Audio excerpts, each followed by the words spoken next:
मोनसे गिख्रंथाव रादाब फिन जम्मू काश्मीरनि श्रीनगरनि नौगाम पुलिस थानायाव गिख्रंथाव बेरफ्रुनाय जाथाय।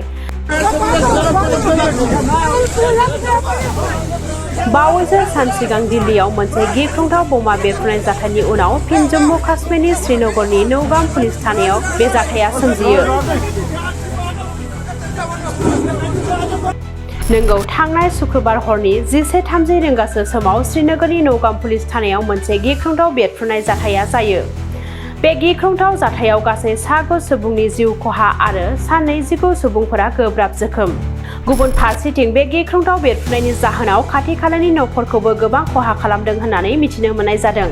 नखर बिफाना काश्मीरनि नौगामाव बेरफ्रुनायनि सोमोन्दै मोनसे बिबुंथि फोसावदों। नखर बिफाना बुंथिनाय बादिब्ला बे जाथाया मोनसे जाब्रबथायजों सोमजिनाय जाथाय। बेयाव रावनिबो जेबो रोखोमनि खैसार खालामनानै सोमजिहोनाय नङा। बे जाथायनि सायाव नायबिजिरनाया सोलिगासिनो दं होननानैबो नखर बिफान आरो पुलिस बिफाना फोरमायदों। मख'नो गोनांदि बावैसो सान सिगां दिल्लीनि लाल किला खाथियाव हुन्डई i20 गारिजों जानाय मोनसे बमा बेरफ्रुनायाव खमैबो 6 सुबुंफोरा दुखुनांथावै जिउ खहा जादोंमोन आरो बिनि सायाव मोनसे गेदेर नायबिजिरनाया जादोंमोन। नायबिजिरगिरिफोरा उनाव मिथिनो मोनोदि गारि सालायग्रा सुबुङा जम्मू काश्मीरनि पुलवामा जिल्लानि सासे डक्टर उमर-उन-नबीनमोन।